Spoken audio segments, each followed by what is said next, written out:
안녕하세요. 저는 30대 중반의 여자이고 결혼을 코로나와 함께 시작하게 되어 이제 유부녀가 된 지 1년이 갓 지났습니다. 저희 남편은 저보다 3살이 어린데 체격이 곰돌이라 부를 만큼 크고 다부져서 어디 나가서 동생이란 소리는 못 듣고 살아요. 오히려 제가 와이프 아니면 여동생이란 소리를 들을 만큼 작고 또 남편과 닮았다는 소리를 참 많이 듣곤 하죠. 이런 곰 같은 저희 남편을 살아보니 성격도 정말 곰탱이 같더라고요. 연애를 할 때는 뭐 아무리 만나고 지지고 볶아서 성격을 알아보려 해도 다 알기까지는 한계가 있잖아요. 매일 만나서 24시간 붙어 있는 것도 아니었고, 연애하던 2년 반 동안 저희 커플은 외박 한 번 하지를 않았고, 오로지 저 퇴근하고 나서 만나는 데이트를 하는 것 말고는 특별하다고 할 만한 데이트가 없었거든요. 나름 저희한테는 연애 기간 동안 서로가 순결을 지키면서 연애를 했었기 때문에 첫날 밤을 앞뒀던 결혼이 오히려 더 특별하고 설레는 데이트 같아 보일 정도였답니다. 다 큰 성인들이 뭐 부끄러워서 연애 기간 동안 순결을 지켰냐고 하신다면 이후로는 종교를 댈 수 있을 것 같아요. 제가 성당을 다니고 있었고 또 저희 엄마 또한 성당을 다니시는 독실한 천주교 신자 집안이었거든요. 저와는 결혼을 염두에 두고 있었는지 무교였던 남편은 오히려 저희 집안의 종교 활동에 대해서 굉장히 신성하고 특별하다고 생각을 하는 것 같았고 때때로는 성당 다니는 누나는 처음 만나본다면서 저를 신기해하는 마음을 겉으로 대놓고 표현을 하기도 했죠. 이게 다 농담이고 그냥 하는 소리인 줄 알았는데 연애를 하는 기간 내내 정말 한 번도 딴 맘을 품지 않은 채 저를 데리고 외박도 안 하려 하고 모텔도 안 가려 하고 오히려 성당 누나를 존중한다고 농담 반 진담 반으로 절 배려해주던 남편 모습에 제가 더 마음을 깊이 내어줄 수 있었답니다. 요즘 세상 험하잖아요. 그런 세상에 이런 남자를 내가 언제 만나본 적이 있었던가 싶더라고요. 늘 연애 초반부터 저를 어떻게 덮쳐보려 한다거나 어디 하나라도 더 만져보지 못해서 안달이던 짐승 같은 혈기왕성한 놈들을 만나다가 그런 놈들 중에서 그래도 우리 남편 같은 남자도 있구나 하는 올레를 마음속으로 외쳤달까요? 그렇게 저희는 서로 가진 불만이 없이 대학생 친구들 마냥 만나서 손잡고 어딜 걷던 뭘 먹든 훈훈하고 건전하고 우리에겐 재밌어 죽겠는 그런 데이트만 주구장창 열심히 하면서 살았고 이대로 집에 끌고 가 함께 사는 것도 좋은 데이트일 것 같다는 재치 있던 남편의 프로포즈를 받으며 저희 커플은 연애의 연장선 마냥 부부의 결실을 맺게 되었습니다. 시작이 너무 좋았고 마찰이라 할 것도 없었습니다. 앞으로 우리가 그냥 이렇게 잘 살기만 하면 백년해로 했다는 게 별거 아니겠구나 하는 일말의 기쁨도 마음속에 장착이 되었었죠. 하지만 다 좋았던 우리 결혼 생활이 어째 연애 기간의 반도 못 채운 1년 안에 만신창이가 되어버리고 말았네요. 저희 결혼하는데 저희 친정 어머니가 조금 아프셨습니다. 평생 피아노 학원을 하면서 고상하게 그리고 하고 싶은 것만 마음껏 하면서 살던 분이셨는데 3년 전에 간암 진단을 받으시고 항암 치료로 치유가 되면서 더 정확히는 제 결혼식에 문제가 없이 참석을 할 수 있는 상태셨죠. 그래도 언제 어떻게 다시 발병할지도 모르고 평상시 체력이 전보다 많이 떨어진 상태였기 때문에 제 눈은 온전히 결혼하는 신랑이 아닌 저희 엄마한테로 향해 있었는데요. 사실 저희 엄마를 유난히 생각하고 챙겨드리는 이유는 아픈 것뿐만이 아니었어요.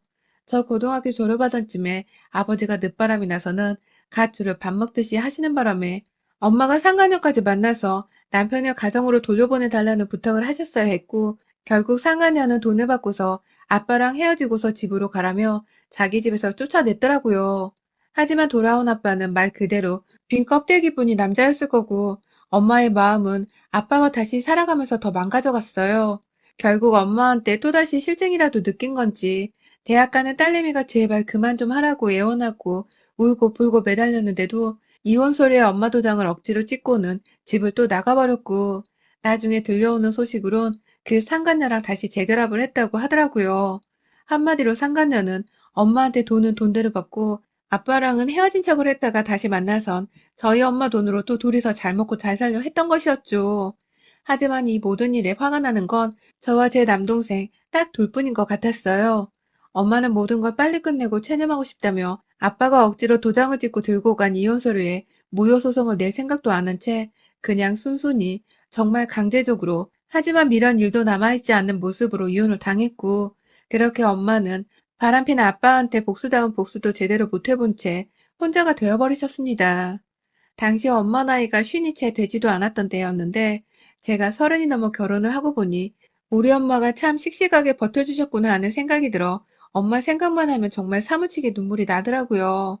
다행히 저는 성인이 된 후에 일어난 일이었기에 마냥 괴롭지는 않았지만 제 동생은 당시 겨우 17살이었는데 학교 가는 것을 거부할 정도로 많이 힘들어하고 괴로워했었습니다.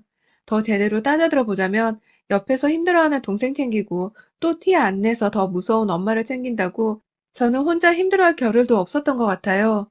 다행히 저희 집은 애초부터 엄마가 학원 일로 돈을 주로 벌어왔고 그 후로도 엄마의 학원 사업은 쭉 잘 되었기 때문에 금전적으로 피해를 받거나 힘든 것은 없었습니다. 오히려 그 후 아빠가 한두 번 엄마의 학원으로 찾아가 내 연애랑 헤어졌다는 얘기라며 용서를 해달라고 했지만 엄마는 매몰차게 아빠를 내쫓았다고 해요. 제게는 우여곡절 많은 인생을 산 엄마라서 보다 잘 챙겨드려야 한다는 생각이 늘 가득이었습니다. 결혼을 하면서도 내가 시집가면 우리 엄마는 누가 챙겨줄까 싶더라고요. 그래서 결혼하고 나서도 일부러 더 엄마를 자주 찾고 같이 말동무가 되어드리곤 했습니다. 최근 발병되었던 암의 재발 걱정으로 인해서 우리 엄마한테 혹여나 하는 일이 일어날지는 아무도 모른다며 남동생과는 더더욱 각별하게 신경을 쓰면서 엄마와의 시간을 많이 보내려고 최선을 다했어요. 그런 부분에 있어서는 저희 남편도 제 마음에 적극적으로 동의를 해주면서 제가 좀 더 엄마와 함께 있을 수 있도록 배려를 해주었고요. 아빠가 안 계시고 엄마가 암에 걸리셨던 것을 알고 계시던 시부모님께서는 참 좋은 분들이셨습니다. 남편이 이래서 배려가 깊구나 하고 느꼈을 만큼 시어머니는 같은 여자로서 마음이 쓰인다며 일하는 저희 엄마를 위해서 반찬도 자주 만들어 보내주셨고 자주는 아니지만 한두 번 먼저 저희 엄마한테 연락을 해서 같이 두 분이서 커피도 마셨다고 하더라고요. 몸 관리하라고 어디서 한약까지 지어주셨는데 그건 아쉽게도 체질에 맞지 않는 걸 수도 있어서 먹지는 못했지만 마음으로는 저희 엄마가 시어머니께 굉장히 감사해 했었어요. 사실 시어머니가 저희 엄마보다 나이가 1살 어렸는데도 살뜰하게 안부를 챙겨주는 모습에 엄마는 감동을 받았다고 해요. 저도 엄마 말씀을 듣고는 저희 시어머니가 쭉 그런 성위군자 같은 분이신 줄 알았어요.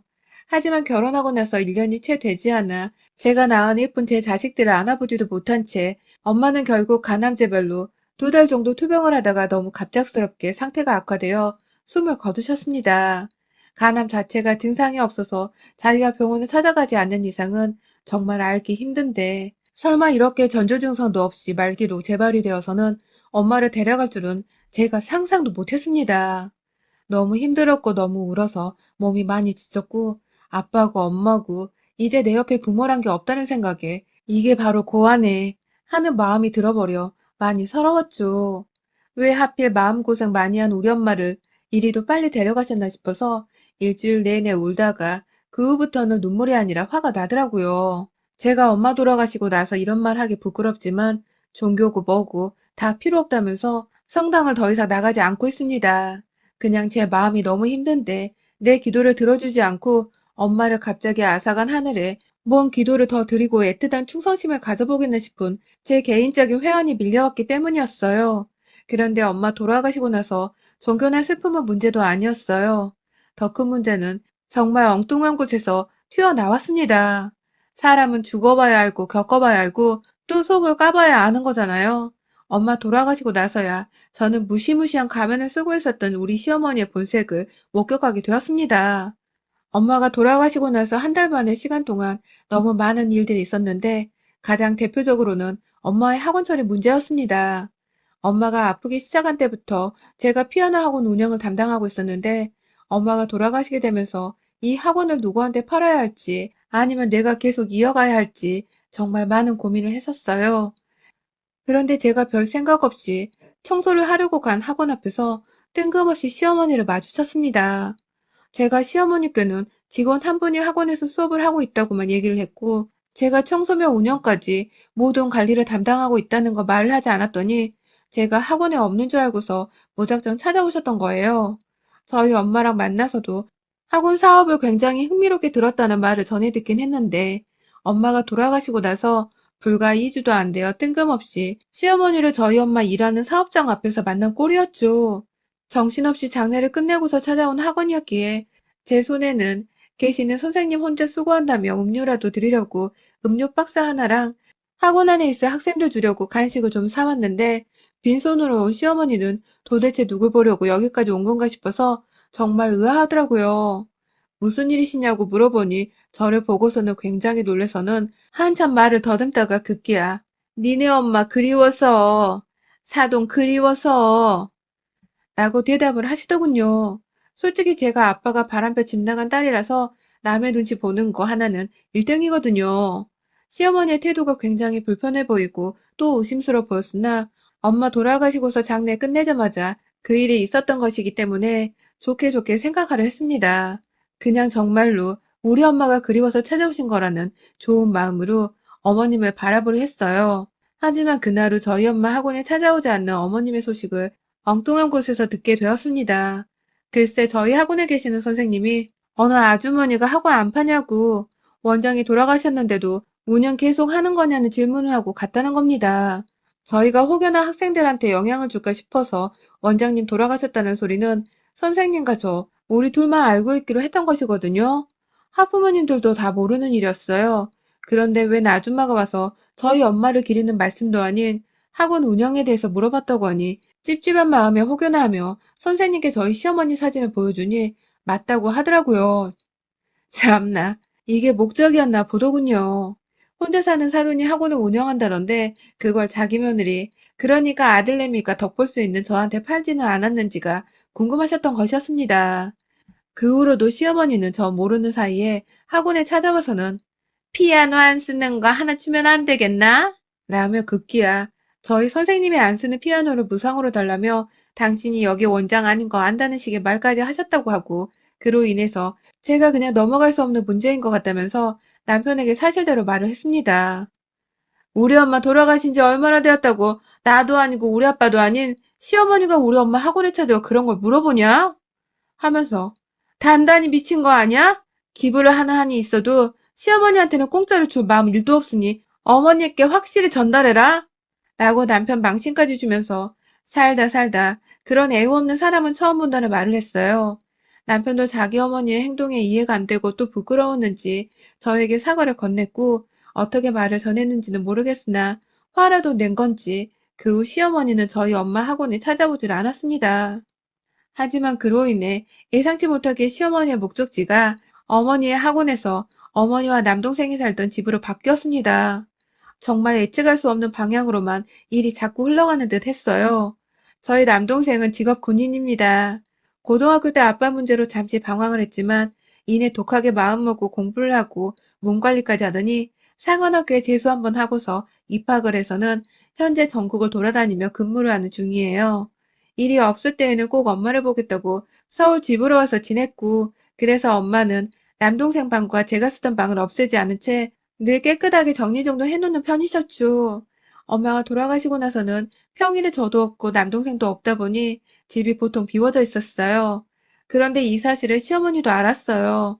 동생은 다른 지역에서 근무를 하다가 주말이 되어야 오고 저는 저대로 신혼집에서 살고 있다 보니 집이 내내 비워져 있어서 제가 학원을 가는 날에는 꼭 엄마 집에도 들려서 청소를 싹 한 번씩 했고 동생도 동생대로 일을 쉬는 날에 집으로 와서는 엄마를 그리워하다가 청소도 하고 저도 불러내서 같이 소주 한잔 하면서 대화도 하고 그랬어요. 엄마 방은 여전히 엄마가 사용하던 옷이나 보석들 그리고 하다못해 입을 베개까지도 저희가 버리지 않고 그대로 놔뒀고 다른 사람 손을 타기 싫어서 저희 남매가 번갈아 가면서 앞으로도 이 집을 잘 유지해오고자 다짐을 했는데요. 2주 전쯤인가? 동생이 저한테 전화가 왔어요. 주말에 당번을 써야 해서 평일에 미리 엄마 집에 잠깐 왔는데 누나가 엄마 옷을 다 뺐냐고 물어보는 겁니다. 너무 놀래서 도둑 든 거야? 하면서 제가 안 그랬다는 말을 했더니 남동생도 당황하면서 아니 그럼 그 옷들은 다 어디로 간 건데 장롱이 이렇게 헝해 라고 하더군요. 하던 일을 제쳐두고 뛰어나가고 싶었으나 일 때문에 차마 중간에 회사를 나갈 수가 없었어요. 내내 일이 손에 잡히지 않은 채 반쯤 정신 나간 사람 마냥 있다가 퇴근 시간 되자마자 남편한테 연락도 못한 채 저희 친정집으로 갔습니다. 들어가 보니 남동생도 정신이 나가서는 씩씩거리며 또 그 사이 도둑 맞은 게 더 있나 싶어서 집을 좀 뒤져봤나 보더라고요. 그리고 남동생의 입에서는 결국 엄마의 보석들, 엄마가 착용하고 애정하시던 그 보석들마저도 일부가 사라졌다며 옷이고 보석이고 남들은 모르겠지만 우리 남매가 보면 단번에 알 정도로 엄마가 아꼈던 옷들이 사라졌다면서 난리가 났고 저는 자리에 주저앉아 이게 무슨 일인가 싶어 기진맥진하고 모든 게 너무 겁나고 화가 나는 와중에 아빠가 떠오르더라고요. 집 나가고 나서 일부러 찾지도 않았었고 또 한 번도 연락을 해본 적도 없었는데 엄마 돌아가시고 나서 장례식 때도 안 부르려고 했는데 어디서 부고를 듣고는 장례식장에 찾아왔더라고요. 물론 저하고 남동생한테 인사를 하려는 걸 남동생은 욕 한 바가지를 하고 쫓아냈고 저한테 왔을 때에는 저희 남편이 당장 나가라고 저 대신 화를 내준 바람에 제가 딱히 대화를 한 건 나눌 기회가 없었는데요. 엄마의 유품들이 사라졌다는 말에 제가 너무 화가 나서 먼저 전화를 걸었습니다. 그때 아빠가 저희 남편한테 꼭 저희 남매에게 일이 생기면 전화를 해달라면서 지 멋대로 명함만을 놓고 갔었거든요. 아빠는 고향으로 내려가서는 작은 고무상 같은 걸 하시는 것 같았는데 그때 그 명함이 생각나서 남편한테 부르나케 번호를 물어보곤 이내 아빠한테 전화를 걸었죠. 아빠는 무슨 일인지 어쩌다 그런 일이 생긴 건지 자기는 현관 비밀번호도 모르는데 어떻게 거길 가냐면서 자기는 엄마 장례식 후에 쭉 다시 지방에 내려와 서울 근처도 못 가고 있었는데 무슨 소리냐며 자신은 억울하다고 하는데 자기가 무슨 염치가 있어 네 엄마 유품까지 뺏어가겠냐며 울먹이는 아빠 목소리가 진심 같았어요. 바람 피우고 집을 나가던 자존심 강한 아빠 입에서 염치라는 말과 함께 울먹이는 소리가 들리자 이게 진짜로 아빠가 아닐 수도 있겠다는 생각이 들어 너무 혼란스러웠죠. 남동생은 경찰에 신고하겠다고 이미 경찰서로 간 상태였고 저는 이 모든 일이 어쩌다 일어난 것인가 싶어서 우리 집 문을 부수지도 않고 들어올 수 있는 사람들부터 과거 기억을 떠올리며 하나둘 생각을 다시 하고 있는데 정말 왜인 건지 갑자기 그 과거 속에서 우리 시어머니 얼굴이 뜬금없이 떠올랐습니다. 우리 시어머니는 저희 집 비밀번호를 모르는데 왜 거기서 어머님이 떠오른 건지는 정말 모르겠지만 부쩍 우리 엄마 학원에 와서 학원을 팔 거냐는 둥 팔 수 있는 게 있냐는 등의 질문을 해대셨다는 시어머니가 불현듯 저희 엄마 유품을 훔쳐갔을 도둑놈과 오버랩이 되면서 제 머릿속은 더욱 혼란스러워졌어요. 사실 저희 남편은 저랑 결혼하고서 저희 친정엄마 보러 오면서 집의 비밀번호를 제가 알려준 덕분에 다 알고 있었거든요. 그렇게 외운 비밀번호로 저희 부부가 같이 친정집에 도착하면 벨 한번 누르고서 비밀번호를 누르곤 저 대신 문을 열고 들어가기도 했었던 적이 여러 번 있었어요. 설마 여기서 우리 남편을 도둑놈으로 의심을 해야 하는 건가 싶어 심장이 두근거리는데 그 와중에 시어머니도 엮여 있는 것만 같은 느낌을 지울 수가 없어서 경찰서로 간 동생에게 전화를 했습니다. 우리 집 비밀번호를 아는 사람은 너랑 나 그리고 우리 신랑뿐인데 왜 난 우리 시어머니가 한 짓이라는 생각이 드는 걸까? 라고 말을 했어요. 그간 저희 엄마 학원에 찾아왔던 사실을 저희 동생도 저를 통해 잊기 들어서 저희 시어머니에 대한 좋지 못한 감정이 있었는데 저희 남편이 집 비밀번호를 알고 있다는 사실에 동생은 그것들 쌍으로 한패거리 하냐? 라며 화를 내다가 급기야 경찰서를 가다 말고 다시 저희 집으로 오더군요. 그리곤 저희 남매가 오직 둘만이 아는 작당을 도모했습니다. 남동생은 그날부터 며칠 휴가를 썼고 저는 남동생이 휴가가 끝나는 대로 휴가를 쓰기로 계획을 맞춰놨고 번갈아 가면서 친정집에서 도둑놈을 잡아보겠다고 도모를 했죠. 일부러 제 차는 저희 친정집으로 들어오는 입구가 보이는 곳에 세워놓고서 블랙박스를 고정시켜놨고 집안에서는 엄마 방에만 장롱 위 모서리 쪽에 보일랑말랑한 카메라 하나를 설치해두고서 주변 사람들한테는 엄마 보석들 다 가짜인데 유일하게 진짜인 반지 하나라도 집에 남아있어서 다행이었다. 라면서 집에 도둑이 들었으나 갑이 안 나가는 것들만 도둑 맞았다며 안도의 한숨을 내쉬는 척을 하고 다녔습니다. 아주 그냥 유품을 어찌 처치해야 할지 몰랐는데 도둑놈이 가져간 걸 다행으로 생각해야 할 것 같다면서 비밀번호를 바꿨는지 안 바꿨는지 말도 해주지 않은 채 오로지 집에는 감 나가는 물건이 따로 있다는 소리만을 했는데 참 도둑년은 인내심도 없더군요.